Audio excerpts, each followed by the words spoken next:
जो भी defence deal sign करी थी डोनाल्ड ट्रंप के टेन्योर के अंडर सऊदी अरेबिया और यूएई ने विद यूएसए, सब सस्पेंड, अभी के लिए सब फ्रीज हो चुकी हैं। और बाइडन ये भी कह रहे हैं कि इन द फ्यूचर ये डील ये कैंसिल भी कर देंगे। इसमें मैसिव कॉन्ट्रैक्ट्स थे। सऊदी अरेबिया, यूएई, ये दोनों देश F-35 US defence systems, weapons, इनमें बहुत इंटरेस्टेड थे। मगर मैं आपको ये बता दूं, आने वाला समय यूएई और सऊदी अरेबिया के लिए काफ़ी मुश्किल होगा regarding their policy with US.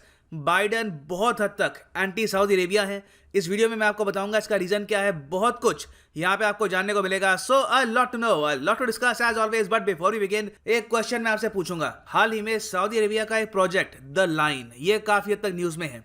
आपको ये बताना है कि द लाइन बेसिकली है क्या ये एक डिफेंस मैन्युफैक्चरिंग कॉरिडोर है? क्या ये एक नई इंटरनेशनल बॉर्डर है? क्या ये एक फ्यूचरिस्टिक सिटी है? या फिर क्या ये एक नया टाइप का एयरक्राफ्ट कैरियर है? आंसर करो इसका इन द कमेंट सेक्शन। सही आंसर मैं आपको दूंगा वीडियो के एंड में।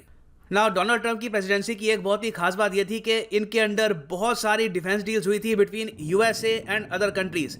इंडिया समेत बहुत से कंट्रीज ने यूएस के वेपन्स परचेज किए और दो बहुत ही बड़े बार यहाँ पे सामने आए थे, यूनाइटेड अरब एमिरेट्स और सऊदी अरेबिया। ट्रंप ने देखो यूएई के साथ एक बहुत यूनिक डील करी।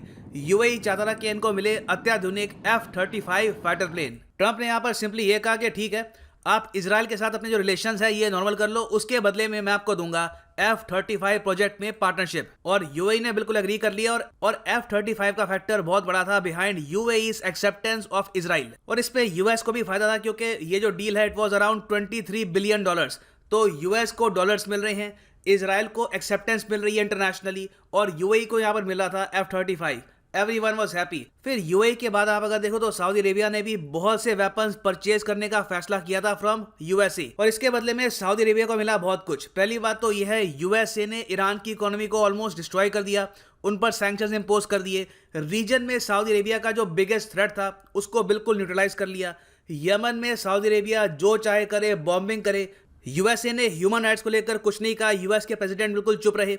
उसके अलावा जमाल खशोगी को सऊदी अरेबिया ने ओपनली मरवा दिया। सबने देखा कि जो सऊदी अरेबिया की एम्बेसी थी इन टर्की, वहां पे सऊदी अरेबिया के लोगों ने ही खशोगी को मारा था। मगर उसके बाद भी ट्रंप ने कुछ नहीं कहा, यूएसए की सरकार चुप थी। तो बहुत एडवांटेज मिला सऊदी अरेबिया को अपनी वेपन डील का। और सऊदी अरेबिया ने वाला क्या किया यूएस को, देखो 2017 में यूएई के क्राउन प्रिंस मोहम्मद बिन सलमान ने डोनाल्ड ट्रंप को यह कहा कि टोटल हम आपसे आने वाले 10 साल में $350 बिलियन के वेपन्स परचेज करेंगे। इसमें से 110 बिलियन की परचेज तो हम इमीडिएटली करेंगे आपके टेन्योर में। अब ये ह्यूज अमाउंट है, $350 बिलियन तो कई कंट्रीज की इकोनॉमी नहीं होती। और इंटरेस्टिंग बात यह है कि डोनाल्ड ट्रंप ने इन डील्स को यूएसए में प्रमोट किया। अपने लोगों को बताया कि देखो मेरे अंडर यूएस के वेपन्स बिक रहे हैं, हमारे देश में जॉब्स आ रही है, हमारे देश में पैसा आएगा। तो डोनाल्ड ट्रंप को मेन इंटरेस्ट है यहाँ पर इकोनॉमी में कि अमेरिका को क्या फायदा हो रहा है। अमेरिका फर्स्ट, हमें नहीं परवाह कि आप यमन में क्या करो, आप और जगह क्या करो, यूएस को फायदा हो रहा है। You are making America great. तो बिल्कुल हम ये वेपन डील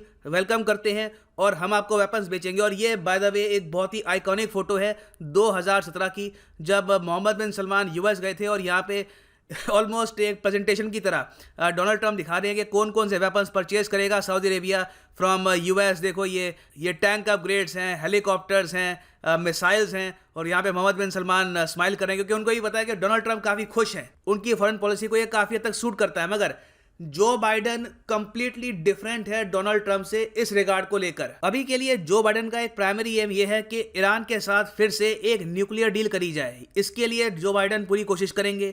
और इसमें उन्होंने पहला स्टेप ये लिया है कि जो भी सऊदी अरेबिया को वेपन्स बेचने का फैसला किया गया था अंडर डोनाल्ड ट्रंप, अभी के लिए सब फ्रीज। कोई इनको F-35 मिसाइल्स, टैंक अपग्रेड अभी के लिए कुछ नहीं मिलेगा, इट इज ऑल फ्रीज। और ऑब्वियस बात है कि ईरान ने इस बात को वेलकम किया है। तो एक फैक्टर तो यहाँ पर ही है। दूसरा फैक्टर ये है कि आप अगर जो बाइडन का जो पॉलिटिकल करियर है इसको स्टडी करेंगे, जो इनके पुराने इंटरव्यूज है आप इनको देखेंगे, तो आप ये पाएंगे कि जो बाइडन हमेशा से काफी स्केप्टिकल रहे हैं सऊदी मोनार्की को लेकर।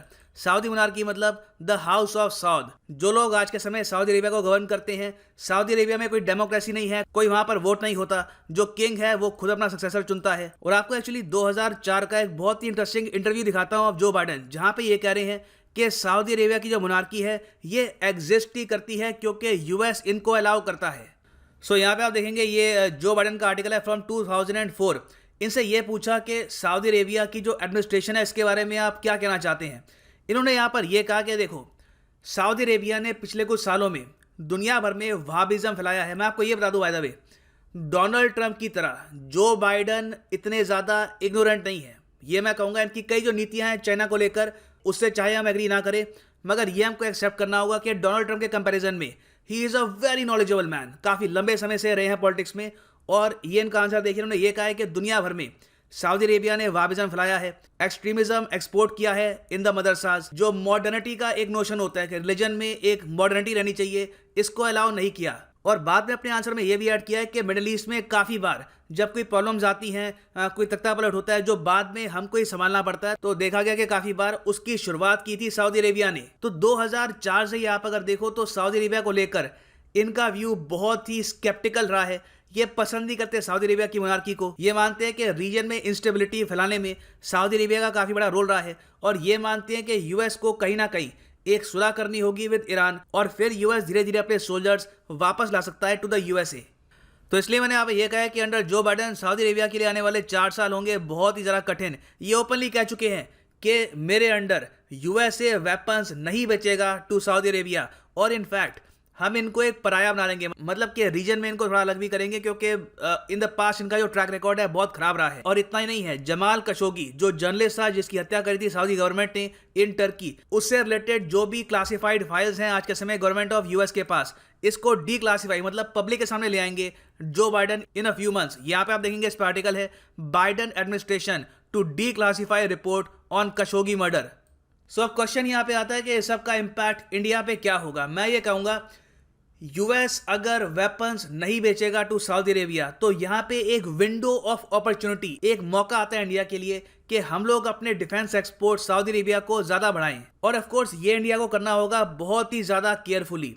हम ये नहीं चाहेंगे कि हम सऊदी अरेबिया को अटैकिंग वेपन जैसे कि ब्रह्मोस या फिर कोई सबमरीन ये सब बेचे, जिससे ईरान ये महसूस करे कि इंडिया वेपन्स प्रोवाइड कर रहा है टू सऊदी अरेबिया। इंडिया के लिए बेस्ट केस सिनेरियो ये रहेगा कि हम लोग इनको दें defensive weapons, for example Akash missile defence systems, transport aircraft, ये सब चीजें इंडिया एक्सपोर्ट कर सकता है टू सऊदी अरेबिया। और आने वाले 4 साल में हम इंडिया और सऊदी अरेबिया के रिलेशंस और जरा स्ट्रॉन्ग कर सकते हैं वेपन्स यहाँ पे एक्सपोर्ट करके। ये इंडिया के लिए मैं कहूंगा है एक बहुत ही अच्छी अपॉर्चुनिटी। सो वापस आते हैं अपने क्वेश्चन पे जो मैंने आपसे पूछा था कि द लाइन प्रोजेक्ट जो लॉन्च किया है सऊदी अरेबिया ने, ये है क्या?